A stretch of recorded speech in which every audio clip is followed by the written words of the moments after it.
So I was watching Beautiful Mind, which, if you haven't seen it, is a great film. Go watch it. It's currently on Netflix right now, so if you get the chance, watch it. It's quite long, but it's really, really good, and it's genuinely one of the best films I've made, with Russell Crowe in it.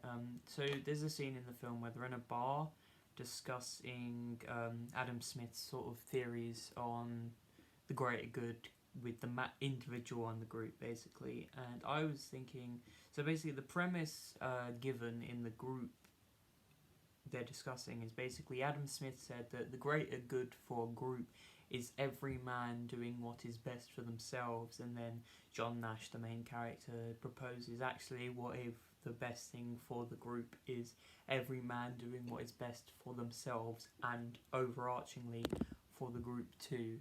And I was thinking about that, and I'm going to have to disagree with that one, because realistically, the possibility of your truly original personal pathway of your own is on a constant decrease. One, there's two reasons.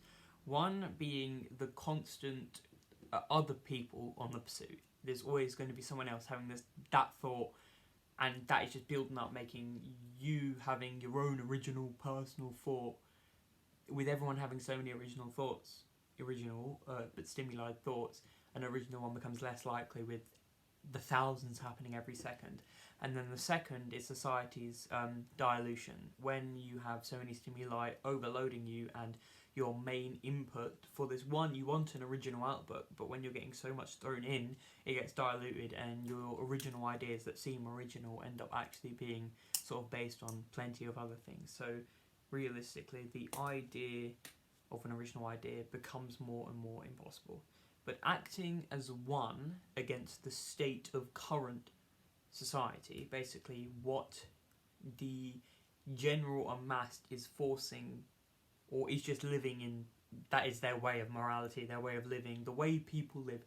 Acting against that is the best for that, because if you are able to act against and propel against the tide, against the current state, for a better state, leading into a more progressive, improved version. It's the same thing with the exact same people, but having you and as many people as decide to turn against it work for its own greater good, while seemingly they're working against the greater good of the current state, but for the greater good of the potential of the amassed people, basically. What is forged by the cultural society is how we live. We live in a created sort of set of systems and rules, and we have to live this way, and a lot of those dictated things aren't the best way. They are preventative, they destruct us, they just mess with us. So if we have people working against that, providing us with an alternative, then we can turn for that. So it seems like they will be working against the greater good, but ultimately it's for the greater good. So you have to emancipate yourself to evolve the wider community, basically.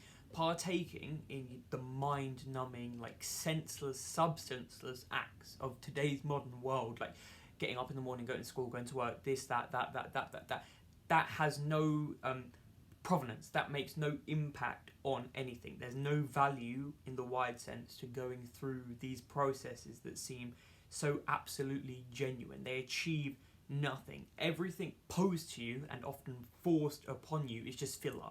It is just filling the gap between life and death. Everything that is thrown at you by the current stance of life is just enough to fluff up your life through which you live.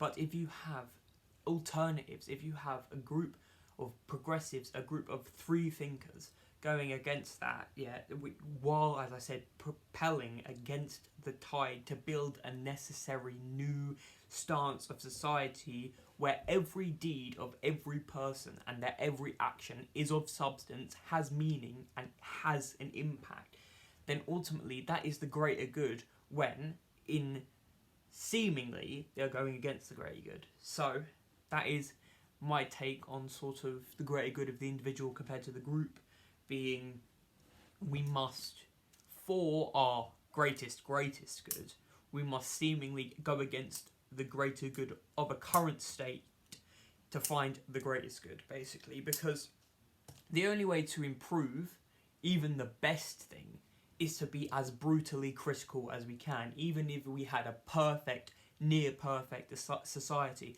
the only way to make it perfect would be to tear it down with the worst critique and reviews ever, because that's the only way we find the things needed to improve. So act against society's stance currently, but not in a negative way, in a progressive way, to grow and build a necessary world in a newer stage, in a more evolved, emancipated, improved stage created by free thinkers, progressives, the powerful thoughts, not the powerful means, going against what we deem as necessary now to find and realise what is really necessary, and not actually the vain, unnatural desires we have been forced by the stance now to obtain unknowingly. We do not know that we are living this sort of meaningless, disguised life. We have thrown away the actual meaning because of consumerism and just how life is thrown towards us. But we can readjust, we can rehabilitate everything if we work against the seeming greater good for the greatest good.